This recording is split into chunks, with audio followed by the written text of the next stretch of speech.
Hey everyone, welcome to another edition of 12-Rounder Radio. I am Jay Calderon with 12rounder.com, and we're going to be talking about a few things this week, of course, as always. First things first, of course, results from this previous weekend.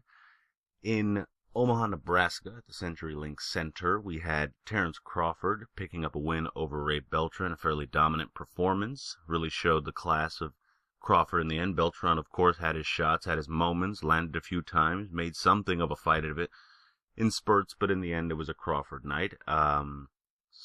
Pretty much seemed to be the same thing with Evgeny Gradovich versus Jason Velez in the co-featured bout.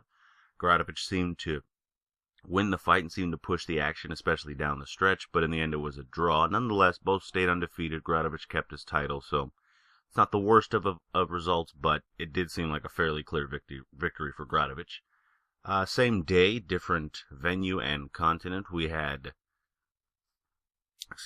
Tyson Fury defeating Derek Chisora at the XL Arena in London. We had Billy Joe Saunders picking up a win over Chris Eubank in a very highly anticipated grudge match. We also had wins from Frankie Gavin over Bradley Skeet, and we had Frank Buglioni picking up a win. We also had, I believe, who is it? Who am I missing here? I'm trying to do this one from memory.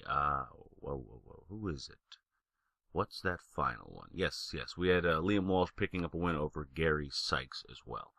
So, some pretty decent action over the weekend, but I will get into that action a bit more from a slightly different perspective. First things first, though, Terrence Crawford. Let's start with the guy that I started with initially.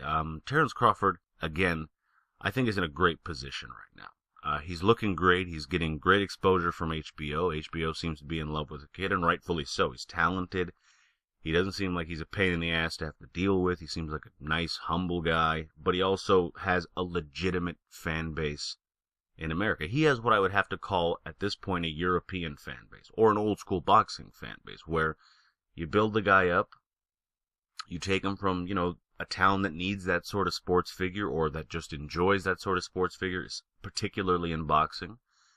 They show that they are the goods, and by the time they come back home, all of a sudden you notice you have a genuine regional star on your hands. Now, some would say that's limiting, because in the end, how much can he do besides sell out the CenturyLink Center in Omaha, Nebraska? My argument would be, how much more does he need to do technically? He's a genuine draw there. With a guy that I'm going to guess most people did not know in Omaha, Nebraska, in Ray Beltran, he sold another 11,000 tickets, just like he did against Yuriorkis Gamboa a few months back. The guy can legit sell tickets.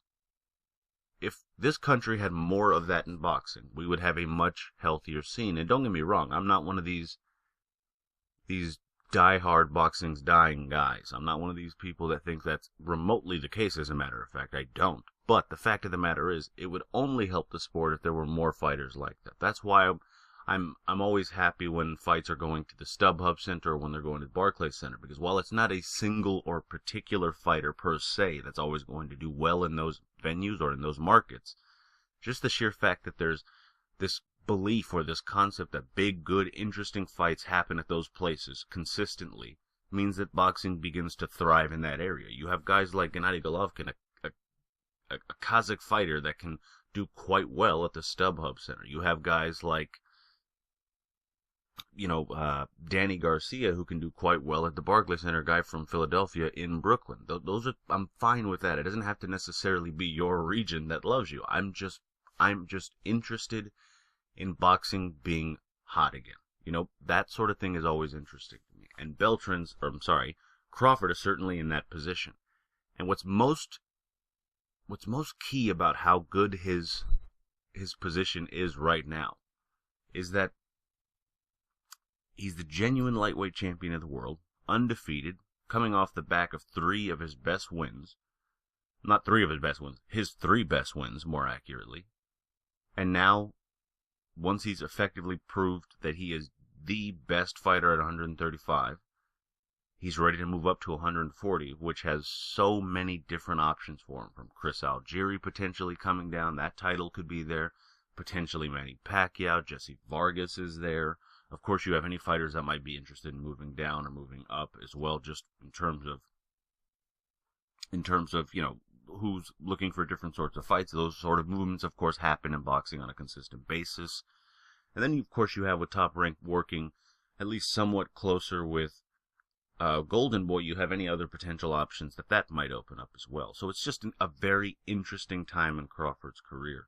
And it's one of those moments where there are so many options, it's just about narrowing it down to the one that makes the most sense for him. And at this point, I'm not sure exactly which one it is. The plan, of course, from Team Crawford's perspective, is to go for that shot. The organization that Crawford was representing at lightweight has a rule in place that when you move up, you get a shot at the title in the next division. And while that's it's like every other dumb rule that these organizations make, while it doesn't always make sense, at the very least, it does in sort of suggest that Crawford will at the very least be in an interesting fight of some sorts once he decides to move up, which, again, from the horse's mouth, will be in his next fight. So it's just a very fun time to be interested in Terence Crawford. That brand of boxing could be very interesting in the months and even the year to come. And I'm certainly looking forward to it. The kid certainly has everyone's expectations pretty high. The problem with something like expectations, of course,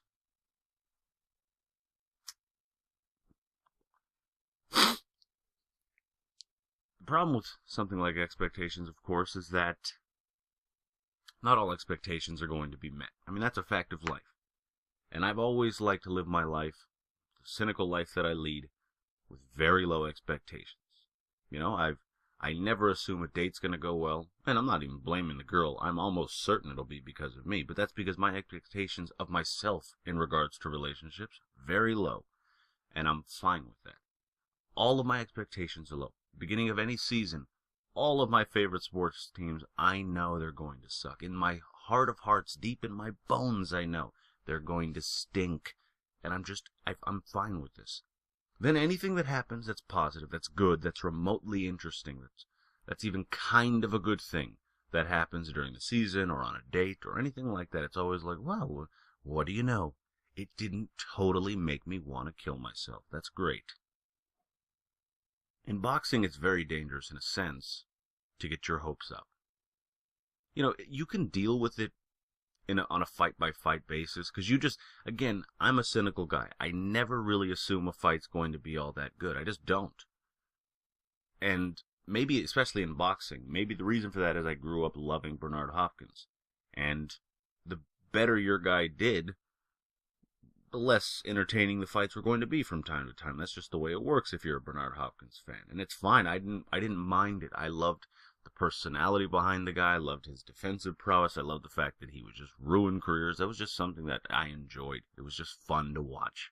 As perverse as that might sound, it was just fun to watch.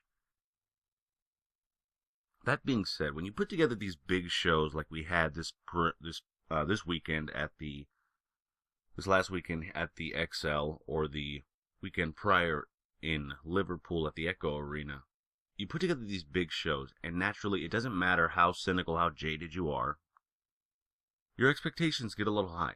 You just want to see a good show. And you feel like, well, there's so many fights with so many names, and they're not all pick'ems by any means. Let's not, try to stretch our imaginations that far. But they're interesting fights. There's enough room for a few upsets, a few wars, a few decisions, a few knockouts, a few close ones, a few wide ones. It's fine. There's no issue. But if you really look at those two events, I don't know if this is necessarily... I don't know what this means, but I look at these events and I can say three things about both events. Pretty much everything we expected to happen happened. I don't offhand recall any major upset occurring. Virtually nothing happened. I mean, honestly, for all intents and purposes, like the old boxing adages, of course, that's why they fight the fights, because you never know what could happen. Well, actually, he did this last weekend. Pretty much everything you expected to happen happened. Joshua picked up a quick stoppage win. Sure, that's what I expected. Fury beating Chisora, except doing it more convincingly this time. Yeah. Terence Crawford dominating Ray Beltran. Even that, Yep, and this all happened in the same weekend, is why I mentioned all these fights. But while that was a part of a different show, the set of shows I'm talking about here follow that same sort of pattern. Even, James DeGale beating Paraban, okay? Marco Antonio Paraban was maybe the most interesting result when you think about it, in a positive way for the marquee fighter. You could say it was interesting that George Gross struggled a little bit against, I can't remember the name of the guy. That might tell you a lot about that fight, to be truthful. That was sort of interesting, but it wasn't for what you would call good reasons if you're a mainstream or even hardcore boxing fan. It wasn't as though that tells you anything good other than that maybe this guy isn't as good as we would have hoped. James DeGale beating Paraban was the positive result, I suppose, because it's not as though anyone expects Paraban to do major things, whereas you might want to know if DeGale, at the very least, could do those interesting things. And the fact that he blew out a guy who had stuck around with a couple of other people was kind of interesting. He also showed up out of shape and seemingly uninterested in fighting, but that not being said, that was the most interesting result. Everything else, I mean, honestly, and this is not me trying to toot my own horn, of course, that's something I would never do, but I remember looking at, like, my picks in the quick pick section on the YouTube account, of course. Be sure to subscribe for all of those. And I remember looking at my pick'ems on 12rounder.com. This isn't a cheap plug moment on the show, don't worry. But, at 12rounder Boxing. The point is, I remember looking at all my picks and thinking, I don't know if I've ever had a weekend where I've picked every single fight as well as I did for the most part. Maybe I got a couple of stray fights wrong, but I don't remember any other weekend in my life where there were so many fights, which by definition means there are at least so many chances for something to go different, to go haywire, and nothing did at all. And, out of the last 2 weekends, I've expected quite a bit, and it really hasn't, in the grand scheme of things, virtually nothing has surprised me. It was just all exactly what I wanted it, what I thought it would be. My expectations were up here. I was hoping for something better. Foolishly, I was hoping for something different, interesting. No, not so much. Didn't happen. And it's just one of those things that it consistently happens with these big events that you build up in your own head.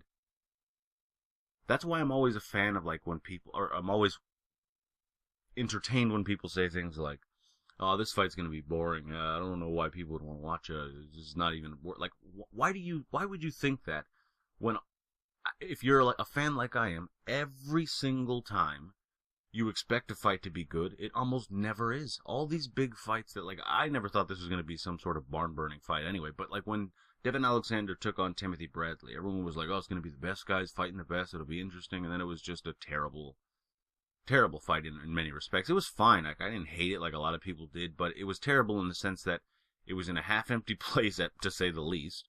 No one was all that interested in it. I didn't even get to see an upset because the guy that thought was going to win picked the guy. I picked him and he won.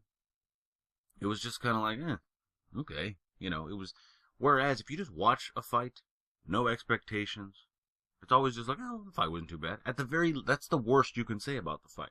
It wasn't all that bad. And again, I'm a cynical guy, but when it comes to boxing, I just try to give it too many chances. And I think 2015, my boxing resolution, the first one, I gotta keep all of my expectations low as they pertain to boxing. And just hope for the best deep down in my, tiny little childlike heart, because I always want things to be nice and neat and fun in the end. But the expectations truly have to be low. I've always been happier when the expectations were low. When I saw Marcos Maidana take on Eric Morales, I was like, oh man, Morales, an old faded Morales is just going to get beaten to a pulp. That's great. It's going to be a great fight. But nonetheless, I watched the fight anyway, because that's what I do when it comes to boxing. Whether I like it or not, I'm watching it. That's just what I do. Then I watched the fight, and it was a great fight. I mean, it was a great fight. I was like, that was a pretty good fight. This Morales guy can fight. Interesting. And it was just a fun fight. And I had such low expectations for it that it made it all the better. And I think that's just a friendly reminder. Assume everything will be shit. And then when it's not complete shit, you'll be a little happier with yourself and with the fight. That's all. That's all I'm saying. Do that in life. Dates, boxing, anything. Assume it will be shit. There's not really much of a point there. I will concede. I just think it's true. Okay?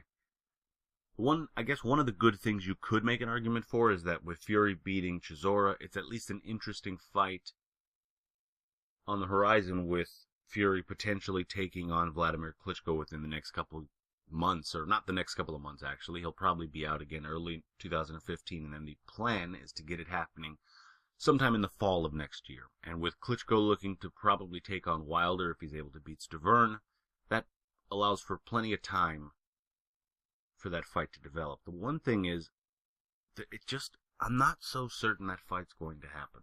And I hope it does, actually. Obviously, there are the mechanical aspects of it. If Wilder beats Stavern and then beats Klitschko, well, then of course the fight might not happen. That would be no need for it necessarily. Although it would still perhaps be an interesting fight. But even if, let's say things went according to plan, even if Fury wins his tune-up, Wilder beats Stavern, Klitschko beats Wilder, or even Stavern if Stavern wins, and then they're both available to make that fight in, August, September. There's something about that fight that just seems like if it was going to be made, it could have by now. Fury is a decent name, and against a guy like Klitschko, he certainly would have been able to hold his own and make some money. The one thing you can say about Fury, if you don't like anything else about him, it's that the guy has come a long way in terms of his skills and all that sort of stuff. Great. But the one thing you can say, for sure, without any prejudice, there's no way you can say otherwise. The guy keeps you interested. Even if it's because you just hate him. Even if you want to ignore him. The fact is, he's a big enough presence that you know you have to ignore him. He's not one of these guys that you're just like, I've never even heard of him. Why are you mentioning him to me? You know him. Everyone knows him. He can sell a ticket or two. And against Klitschko, it's not like he'd have to sell many. The money would be there. It would just be about how much interest a guy like Fury could drum up in the build-up, and the answer is a lot. Especially against someone like Klitschko, who gives him so much different ammunition to just go off on his tangents and on his runs, where he just says and does all of these insane things that I can't help but love, because deep down I'm a similar sort of asshole who's, not like a really mean person, but he just likes bothering people. That's just fun to me. It's just funny. I just like seeing that sort of thing. And you get to see that on a pretty large scale with someone like Fury. Fury is like that little gnat that won't go away and is just kind of interested and kind of bugging you and finds it funny almost when it happens. Like, he's that sort of gnat that has a wicked sense of humor, I guess. And he's, about he's a 6'9" gnat that with a sense of humor is what I'm effectively saying. And it's just fun to watch it. And that fight is easily able to be built. And maybe in a year's time, like I said, roughly speaking, a year's time, that fight will be primed and ready to go. I'm just not so certain the fight happens. I don't know if I have even so much a point to say when it comes to that. I'm just curious if you guys think that fight will ever peel off, and if not, why? So be sure, of course, to leave that in the comments section below. I'd love to hear your guys' take on that. In any event, that about does it for this weekend. For this week rather. Over the weekend, we'll have a couple of interesting fights taking place. At the Bell Center in Montreal, we'll have light heavyweight action between Jean Pascal taking on Roberto Bolonti. In Germany, we'll have the Cruiserweight Championship of the World defended when Yon Pablo Hernandez defends his crown against Ola Afolabi, who needed just one more shot at a title. Because, let's face it, the guy's never been in those fights consistently forever, all the time. Anyway, you'll also see Jürgen Bremer, David Price, and Dennis Boydstuff on the same card as well. Then at the Barclays Center in Brooklyn, see, some more boxing taking place there. We're going to have David Lemieux taking on Gabriel Rosado in a middleweight clash, and at junior welterweight we'll have once beaten Tomas Delorme taking on Hammer and Hank Lundy. Should be some interesting fights. You can check my predictions for a couple of those fights in the description below. And of course, as always, tell me all your thoughts from every dumb little thing I said today, and tell me anything you might need to tell me, something you think I might need to know. I'd love to hear it. You can also tell me, of course, on Twitter at 12RounderBoxing, and be sure to visit 12rounder.com. Like, share, subscribe, all that great stuff. I greatly appreciate it. And until next time, enjoy the fights.